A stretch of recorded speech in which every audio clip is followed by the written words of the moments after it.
Good morning. Welcome to the next class of RCC, and today we will start with design of LSM. तो अब तक हम लोग ने क्या पढ़ा था? हम लोग ने मोमेंट ऑफ रेजिस्टेंस से क्वेश्चंस करे थे और न्यूमेरिकल्स करे थे, हमने डिज़ाइन नहीं पढ़ी थी टिपिकली। तो आज हम पढ़ेंगे design of beam by an LSM। ठीक है, तो उसके लिए क्वेश्चन देख लेते हैं। दो क्वेश्चन बेसिकली आज हम पढ़ेंगे डिज़ाइन पे। तो सबसे पहला क्वेश्चन है design a beam of effective span 6 meter to support a total design load of 12 kilonewton per meter including self weight of the beam using LSM of design. Width of the beam is limited to 250 mm. Use M15 concrete and Fe415 steel. तो basically एक क्या है question है, question में एक beam है ना, जिसका इफेक्टिव स्पैन कितना दे रखा हुआ है? इफेक्टिव स्पैन दे रखा हुआ है 6 मीटर। ठीक है, टोटल डिज़ाइन लोड कितना दे रखा हुआ है? 12 किलो न्यूटन पर मीटर। अब ये जो डिज़ाइन लोड है, फॉर एग्जांपल इस तरह की एक बीम है आपके पास, है ना, जिसका स्पैन कितना है? जिसका स्पैन है हमारा 6 मीटर का। ठीक है, और इस पर जो लोड लग रहा है, जिसमें देखो लोड बहुत तरीके के होते हैं। एक तो होता है ऊपर से लगने वाला लोड, मतलब सुपर इम्पोज लोड या लाइव लोड जिसको बोलते हैं हम लोग। ठीक है, एक होता है बीम का खुद का लोड जो डेड लोड होता है। ठीक है, तो ये सारे लोड्स होते हैं। तो लोड कैलकुलेशन हमारे लिए बहुत ज़रूरी है। यहाँ पे क्वेश्चन में total design load, total design load मतलब इसमें जो 12 किलोमीटर है इसमें सेल्फ वेट भी शामिल है। अगर यहाँ पे सेल्फ वेट ना दिया होता तो हम लोग उसका अलग कैलकुलेशन करते। तो यूजिंग क्या है? LSM ऑफ डिज़ाइन के लिए हमें एनालिसिस करना है। विड्थ ऑफ द बीम भी आपको क्वेश्चन में दी हुई है, यानी 250 mm। अगर विड्थ ऑफ द बीम भी नहीं भी दी होती है, फॉर एग्जांपल ये बीम का डायमेंशन है, इसमें आपको विड्थ ऑफ बीम भी दिया हुआ है, यानी ये जो विड्थ है ये कितनी दी हुई है? 250 mm। M15 कंक्रीट और Fe415। अब डिज़ाइन का मतलब क्या हुआ? डिज़ाइन का मतलब ये हुआ कि हमें इस बीम की ये डेप्थ बतानी है, ये बीम की हम डेप्थ क्या प्रोवाइड करेंगे और इस बीम में कितना अमाउंट ऑफ रेनफोर्समेंट प्रोवाइड करेंगे based on the given load जो हमारा लग रहा है 12 किलो न्यूटन पर मीटर का। आइए देखते हैं सबसे पहले क्या करेंगे और क्या क्या प्रोसीजर होता है हमारा। तो सबसे पहले तो हम पहला स्टेप होता है हमारा लोड कैलकुलेशन। लोड कैलकुलेशन निकालते हैं कि हमारा लोड कितना दिया हुआ है। ठीक है, तो लोड हमारा कितना दिया हुआ है? 12 किलो न्यूटन पर मीटर इंक्लूसिव सेल्फ वेट। तो ये इंक्लूसिव सेल्फ वेट है, इसमें हमें कुछ नहीं करना है, हमें सेल्फ वेट भी नहीं निकालना बेस्ड ऑन डायमेंशंस। ये डायरेक्टली एक फिगर दी हुई है 12 किलोमीटर पर मीटर। इसमें सारे लोड शामिल है, इसमें लाइव लोड शामिल है, इसमें डेड लोड शामिल है, इसमें सुपर इम्पोज लोड शामिल है, इसमें सब शामिल है। अगर ये अलग अलग दिया होता तो हमें सब अलग अलग सेपरेटली निकालना होता, जो कि हम नेक्स्ट क्वेश्चन में देखेंगे। अभी क्या है, अभी आपके लिए इजी है पहला क्वेश्चन। तो बेसिक कॉन्सेप्ट जानने के लिए इस वजह से हमने सारे लोड को एक साथ ले लिया है, इस वजह ये एग्जाम्पल कर रहे हैं। तो यहाँ पे क्या है? Total load including self weight 12 kilometre पर मीटर। नेक्स्ट स्टेप क्या है? नेक्स्ट स्टेप हमारा बहुत इंपॉर्टेंट है LSM पॉइंट ऑफ व्यू के लिए, कि जो LSM की डिजाइनिंग होती है वो सारी किस पे होती है? फैक्टर्ड लोड पे होती है। यहाँ पे फैक्टर ऑफ सेफ्टी का यानी पार्शियल सेफ्टी फैक्टर का मल्टीप्लिकेशन हो जाता है, और पार्शियल सेफ्टी फैक्टर कितना होता है? 1.5 लोड के लिए।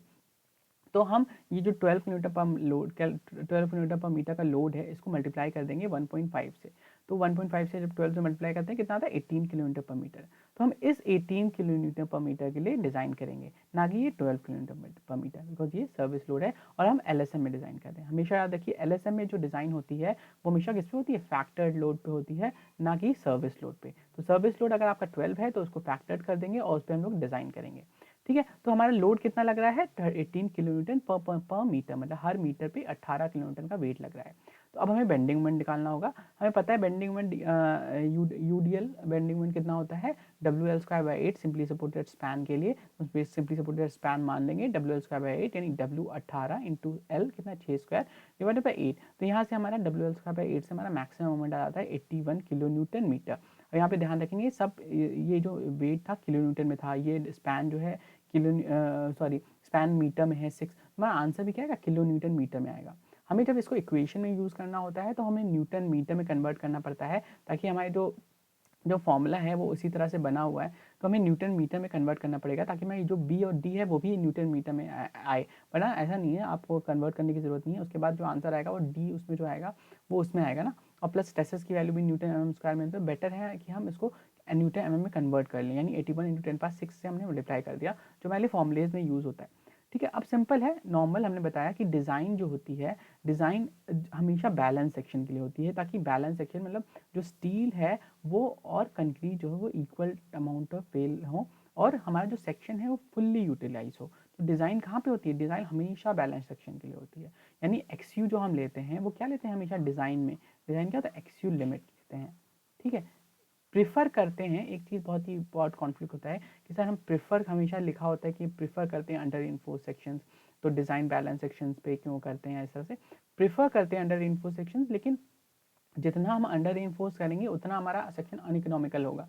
इकोनॉमिकल बनाने के लिए हम अंडर रेनफोर्स जैसे जैसे ना धीरे धीरे करेंगे तो न्यूट्रल एक्सेस बढ़ती जाती है, तो हम अंडर रेनफोर्स सेक्शन का टॉप मोस्ट करते हैं, जहाँ पे न्यूट्रल एक्सेस अप्रॉक्सीमेटली बराबर होती है critical limiting depth of neutral axis से, वो सेक्शन जो लेते हैं वो इक्विवेलेंट होता है क्या कहते हैं, बैलेंस सेक्शन के। तो आप कुछ नहीं, बस इतना ध्यान रखिए कि डिज़ाइन हमेशा बैलेंस सेक्शन के लिए होती है, और एक्सयू क्या होता है, एक्सयू मैक्स या एक्सयू लिमिट होता है।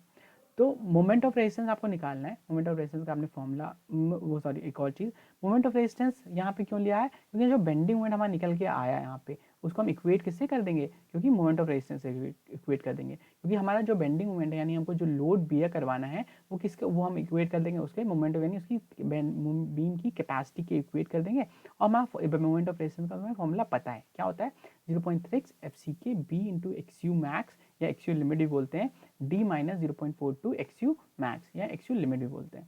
तो यहाँ पे अब क्या यहाँ पे हमको सारी वैल्यूज़ पता है, बेंडिंग मोमेंट कितना है 81 इंटू 10⁻6 हमने कर दिया, इज इक्वल टू 0.36 ना, FCK की वैल्यू 15 है, B है हमारा क्वेश्चन में दिया हुआ है 250, तो हम डायरेक्ट वहाँ से 250 वैल्यू पुट कर देते हैं, ठीक है। यहाँ पे क्या है, एक्सयू मैक्स है, हम लिमिटिंग डेप्थ निकालते हैं, तो 0.48D क्यों लेंगे 0.48D, क्योंकि हमने पता है एक टेबल है उसमें अगर FE 415 है तो उसके लिए critical depth neutral axis 0.48D ली जाती है, तो 0.48D से मल्टीप्लाई कर देंगे, अगेन D यहाँ पे वो है क्रिटिकल वो इफेक्टिव डेप्थ है, माइनस 0.42D, ठीक है। 0.42 यहाँ पे एक्सयू मैक्स है, इसको सॉरी यहाँ पे D मत कर दीजिएगा, ये 0.42 एक्सयू मैक्स है, तो यहाँ पे अगेन 0.48D हो जाएगा, और वहाँ से हम लोग कैलकुलेट कर लेंगे, ठीक है। तो यहाँ पे D में नहीं है, D माइनस 0.42 एक्सयू मैक्स है, एक्सयू मैक्स को 0.48D है,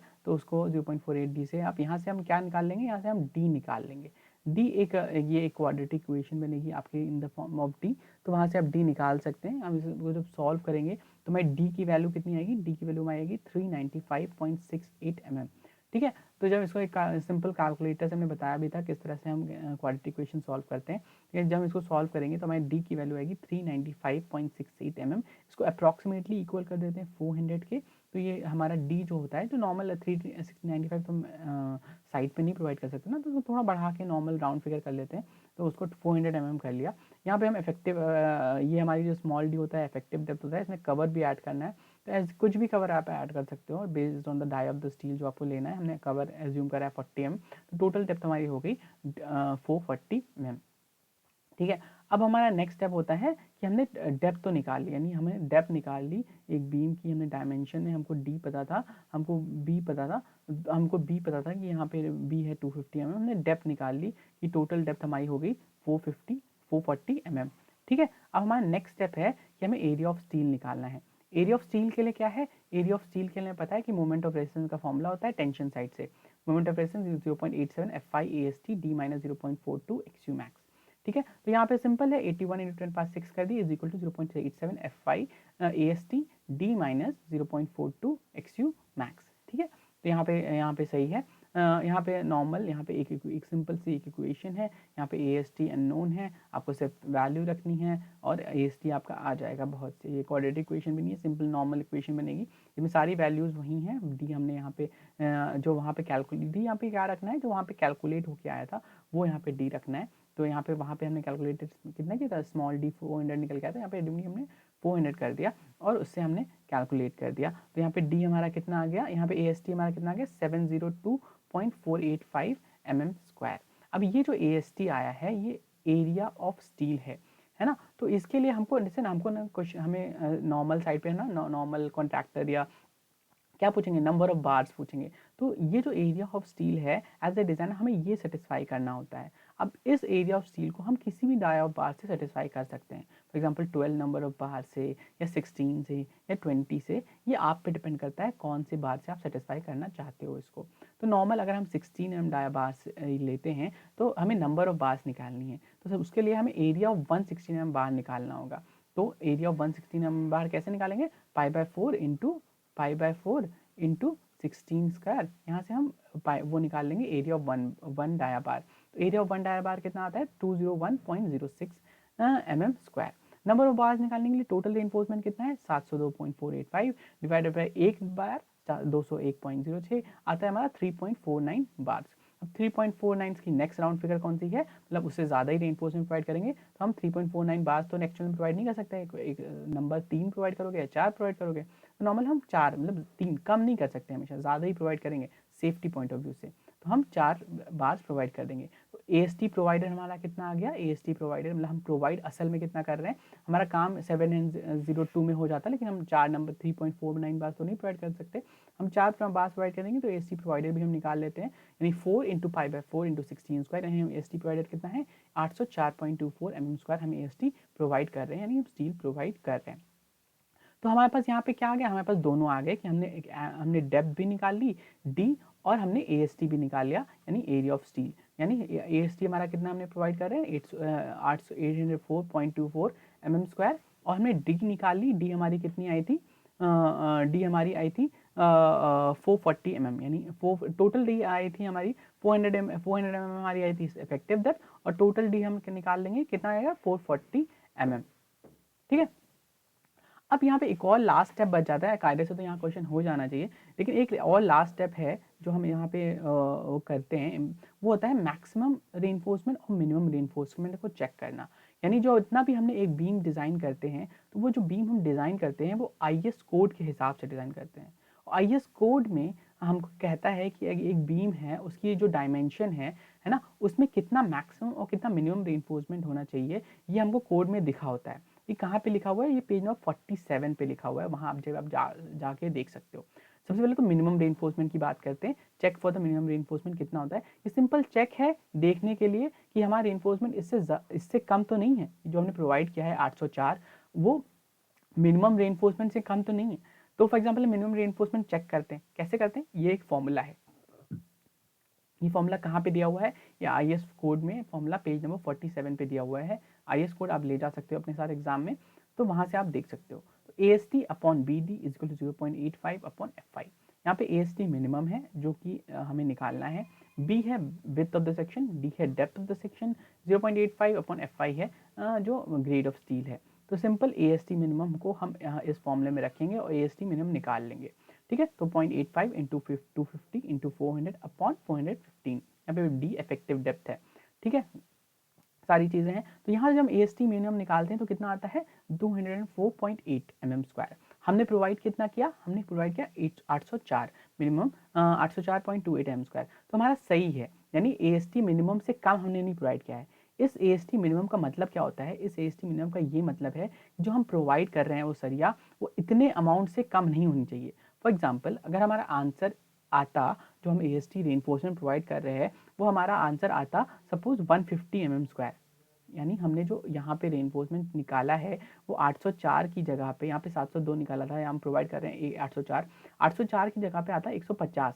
ठीक है, तो और हम जब यहाँ पहुँचते हैं AST मिनिमम में, और हमारा AST मिनिमम कितना है 204, तो हम कितना प्रोवाइड करते रेनफोर्समेंट, तो हम तब हम 150 ना प्रोवाइड करके हम उस रेनफोर्समेंट को बढ़ा देते और हम उनको 210 या इस तरह से प्रोवाइड करते, क्योंकि एज पर IS कोड हम इस डायमेंशन बीम के साथ, यानी जो बीम है जो रेनफोर्स कंक्रीट बीम है जिसकी डायमेंशन B है, जिसकी डायमेंशन डेप्थ D डेप्थ है, उसमें हम मिनिमम सरिया कितना प्रोवाइड कर सकते हैं, मिनिमम सरिया 204 है, इससे कम नहीं प्रोवाइड कर सकते।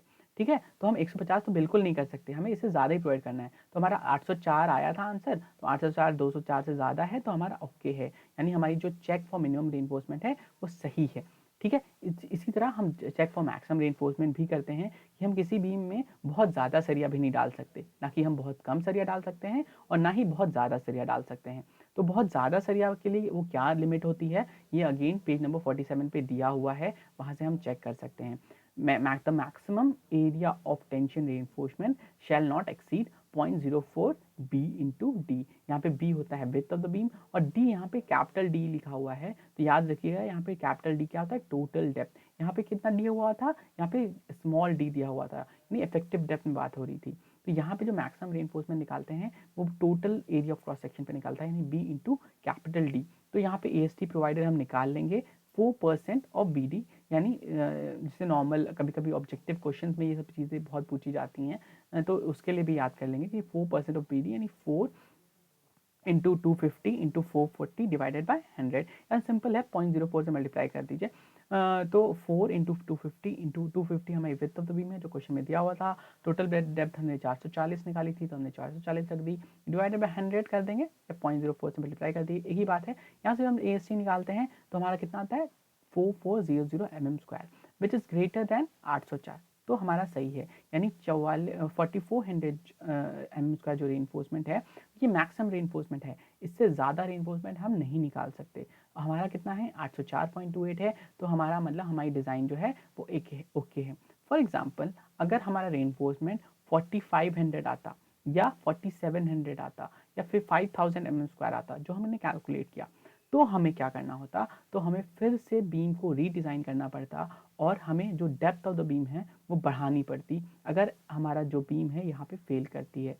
अभी यहाँ पे ओके है तो कोई दिक्कत नहीं है। अगर हमारा जो रीइंफोर्समेंट है वो 800 की जगह 804 की जगह 5000 आता और यहाँ पे हम चेक करते और फेल कर रहा होता, तो हमें बीम को डेप्थ को अगेन डिज़ाइन करना पड़ता है। ठीक है, तो ये एक सिंपल सा क्वेश्चन है। सबसे पहले हम लोड निकालेंगे, उसके बाद हम मोमेंट निकालेंगे, उसके बाद हम बैलेंस सेक्शन मान के कंप्रेशन साइड से और टेंशन साइड का फॉर्मूला ला के डी और AST निकाल लेते हैं और लास्ट स्टेप में हम मिनिमम और मैक्सिमम रेनफोर्समेंट से चेक करा देते हैं। ये बेसिकली एक सिंपल छोटा क्वेश्चन होता है डिज़ाइन का। ये स्केलेटन क्वेश्चन है, मीन्स अभी ये प्रॉपर डिज़ाइन या पूरी डिज़ाइन नहीं हो रही है। इसमें हम शेयर रेनफोर्समेंट और डेवलपमेंट लेंथ, एनकरेज लेंथ और सभी सिंपल प्रोसीजर्स होते हैं। ठीक है, एक स्टार्टिंग के लिए जो मेन रेनफोर्समेंट होता है, यानी जो रेनफोर्समेंट यहाँ बॉटम में प्रोवाइड होता है बीम में, वही हम निकाल रहे हैं डिज़ाइन ऑफ द बीम में। और वो रेनफोर्समेंट के लिए वो रेनफोर्समेंट कितना प्रोवाइड करेंगे, हम 416 mm की डायाबास यूज़ करेंगे based on the given load जो कि क्वेश्चन में दिया हुआ था।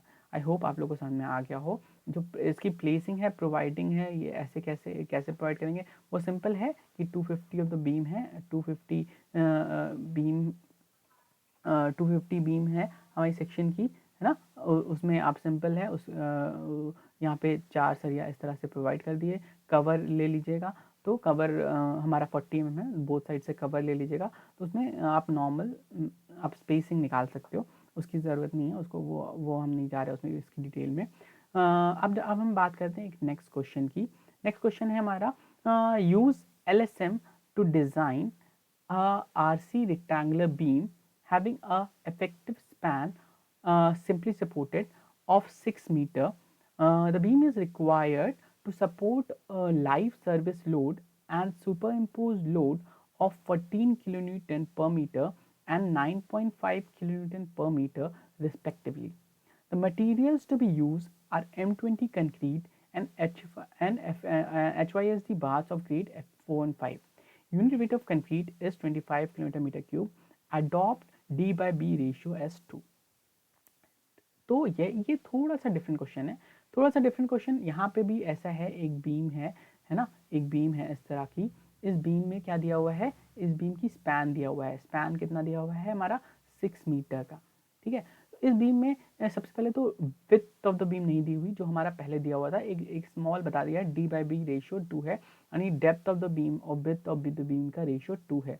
ये अगर ना भी दिया हो क्वेश्चन में तो आपको यही एज्यूम करना है। जब आपको प्रॉपर डिज़ाइन करनी होती है तो प्रॉपर डिज़ाइन में यही होता है कि आपको डायमेंशंस बताने हैं और आपको रेनफोर्समेंट बताना है। डायमेंशंस मतलब डेप्थ ऑफ द बीम और विड्थ ऑफ द बीम दोनों बतानी होती है।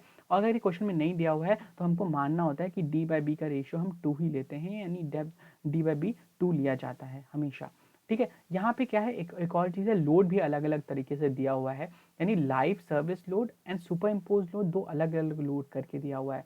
बेसिकली लाइव सर्विस लोड और सुपर इम्पोज लोड, दो सर्विस लोड के ही दो अलग अलग टाइप्स हैं, 14 km/m और 9.5 km/m respectively. Super impose load क्या होता है, जो ऊपर से लोड डाला जाता है। और लाइव लोड बेसिकली जो एक तरीके का डेड लोड, मतलब लाइव लोड जो परमानेंट वाला लाइव लोड होता है उसको अलग लेते हैं। Super impose load moving load या इस तरह से कर सकते हैं हम। बेसिकली दोनों लाइव लोड की कैटेगरी में ही आते हैं। तो अगर अलग से दिया हुआ है तो नॉर्मल कोई बात नहीं, हम अलग से इसको लोड्स एक साथ हम कैलकुलेट करेंगे, उसमें ले लेंगे। एक और चीज़ जो इंपॉर्टेंट है, इसमें डेड लोड का मेंशन नहीं है। तो हमें डेड लोड भी निकालना पड़ेगा और उसको टोटल लोड में ऐड करना पड़ेगा, जो कि पुराने क्वेश्चन में हमें नहीं करना पड़ा था, क्योंकि वहाँ पे जो था वहाँ पे total load inclusive self weight बोला गया था।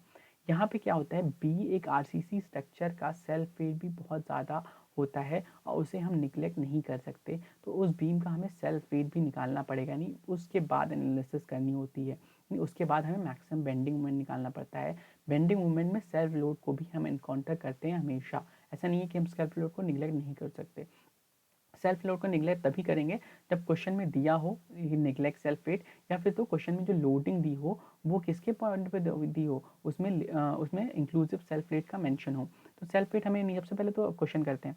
यहाँ पे हमें बेसिकली सेल्फ वेट निकालना है। अब सेल्फ वेट निकालने के लिए क्या है, हमें डायमेंशंस पता होनी चाहिए बीम की, है ना, ये बी और डी डायमेंशंस, क्योंकि स्पैन तो पता है आपको 6 मीटर है, लेकिन डायमेंशंस पता होंगे तभी तो आप सेल्फ वेट निकालेंगे कंक्रीट का, यानी वॉल्यूम से ही तो सेल्फ वेट निकलता है, तो डायमेंशंस पता होने चाहिए। तो डायमेंशंस हम रफ एज्यूम कर लेते हैं, अभी डिज़ाइन नहीं कर रहे, अभी हम सिर्फ एज्यूम कर लेते हैं डी कितना होता है, और ये हमेशा सेम रहेगा, एक ही तरह के एज्यूम करेंगे। जितना स्पैन ऑफ द बीम होता है उससे 10 डिवाइड करके देते हैं और वही आपका आ जाता है डेप्थ ऑफ द बीम, यानी approx depth of the beam. ये approx depth of the beam है, ये वो डेप्थ नहीं है जो हम डिज़ाइन नहीं कर रहे, ये just approx depth of the beam है जिससे हम डेड लोड निकालते हैं।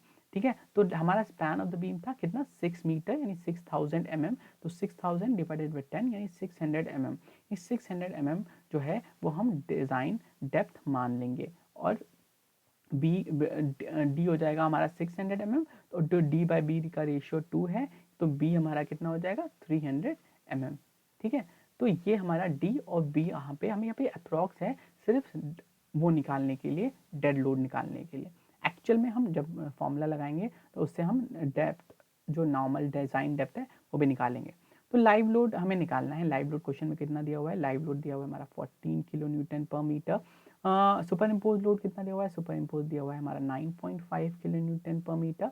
सेल्फ वेट निकालना होता है। अब देखिए यहाँ पे एक चीज़ इंपॉर्टेंट है, ये जो सारे लोड हैं पर मीटर में दिए हुए हैं, किलो न्यूटन पर मीटर में दिए हुए हैं, तो हमको सेल्फ वेट भी क्या है, पर मीटर के हिसाब से आपको निकाल लीजिए, तो वो आसानी होती है एडअप करने में। आपको टोटल बीम का सेल्फ वेट नहीं निकालना है, आपको पर मीटर यानी 1 मीटर ऑफ द, जैसे फॉर एग्जांपल ये 1 मीटर की लेंथ है, तो इस 1 मीटर में सेल्फ वेट कितना है वो हमें निकालना है। ठीक है, तो सेल्फ मीटर के लिए हमें क्या पता है, B into D into L, volume निकालना होता है ना, length into breadth into height into जो डेंसिटी है। तो इसकी बी कितना है, बी है हमारा 0.3 यानी 300 mm। इसको किलोमीटर मीटर में बात हो रही है तो उसको मीटर में कन्वर्ट कर लेंगे, तो 300 mm यानी 0.3 इंटू डी कितना है 0.6, तो 0.6 600 mm है, इंटू यानी B into D into length कितनी है, लेंथ है 1 मीटर स्पैन के लिए निकाल रहे हैं, तो इंटू 1 इंटू, तो डेंसिटी ऑफ कंक्रीट कितना है, डेंसिटी हमें लेंगे 25। अगर क्वेश्चन में नहीं भी दिया हुआ है तो भी हमें 25 लेना है क्वेश्चन में डेंसिटी ऑफ कंक्रीट, तो 0.3 इंटू 0.6 इंटू 1 इंटू 25 ये हम कैलकुलेट कर लेते हैं, और कितना आता है ये भी देख लेते हैं। तो 0.3 इंटू 0.6 इंटू 1 इंटू 25 आपका आ रहा है 4.5 किलो न्यूटन पर मीटर। तो हमारा जो डेड लोड है यानी सेल्फ वेट है वो कितना आ गया, 4.5 किलो न्यूटन पर मीटर आ गया। अब हमें टोटल लोड निकालना है। टोटल लोड सिंपल है, इन सबको ऐड कर दीजिए तो आपका टोटल लोड आ जाएगा 14 प्लस 9.5 प्लस 4.5 आपका आता है 28 किलो न्यूटन पर मीटर। तो 28 किलो न्यूटन पर मीटर जो है वो हमारा टोटल लोड आ गया। अगेन हम एलएसएम में डिज़ाइन कर रहे हैं तो हमें फैक्टर लोड निकालना पड़ता है, तो हम 28 किलो न्यूटन का फैक्टर यानी 1.5 से मल्टीप्लाई कर देते हैं, तो हमारा जो आंसर आता है, यानी जो हमको डिज़ाइन करनी है इस फैक्टर लोड पे ही करनी है, तो हमारा फैक्टर लोड कितना आ गया 42 किलो न्यूटन पर मीटर। तो ये जो हमारा चेंज है पुराने क्वेश्चन से, ये हमें देखना पड़ेगा कि जब हमें क्वेश्चन में लाइव लोड और डेड लोड अलग अलग दिए हैं या लाइव लोड दिया है, हमें डेड लोड निकालना है, तो हमें क्या करना होगा, हमें एक अगर स्पैन ऑफ द बीम है तो हमें डेड लोड एक जो इफेक्टिव डेप्थ है या डी है ये एज्यूम करना पड़ता है based on the span of the beam. तो L/10 से हम सिंपल एज्यूम कर सकते हैं डी वहाँ से हमने डी एज्यूम कर लिया, बी एज्यूम कर लिया। ये अगेन एज्यूम्पशन है, डिज़ाइन नहीं है, फ़ायदा आप कैलकुलेट करेंगे उससे। और इससे हमने लोड कैलकुलेशन कर ली कि हमारा फैक्टर लाइव लोड कितना है 4.5, सुपर इम्पोज लोड कितना है 9.5। सेल्फ वेट निकाला, सेल्फ वेट अगेन यहाँ पे देख लीजिए बहुत इंपॉर्टेंट है। सेल्फ वेट कैसे निकालता है, क्योंकि ये सारे किलो न्यूटन पर मीटर में दिया हुआ है, हमेशा से ही क्वेश्चन में किलो न्यूटन पर मीटर में लोड दिए होते हैं। तो सेल्फ वेट कैसे निकालेंगे, 0.3 इसकी विड्थ है, 0.6 इसकी डेप्थ है, 1 मीटर स्पैन के लिए, तो into 1 into density of concrete यानी 25 किलोमीटर पर metre, L B H into 25 into कितना आ गया 4.5 किलोमीटर पर मीटर। टोटल लोड आ गया 28 किलोमीटर पर मीटर। फैक्टर लोड निकालेंगे 1.5 से मल्टीप्लाई कर देंगे तो आपका आ गया 42 किलो न्यूटन पर मीटर। नेक्स्ट हमें क्या निकालना होता है, नेक्स्ट हमें बेंडिंग मोमेंट निकालना होता है, वही सारे स्टेप्स दोबारा करने हैं।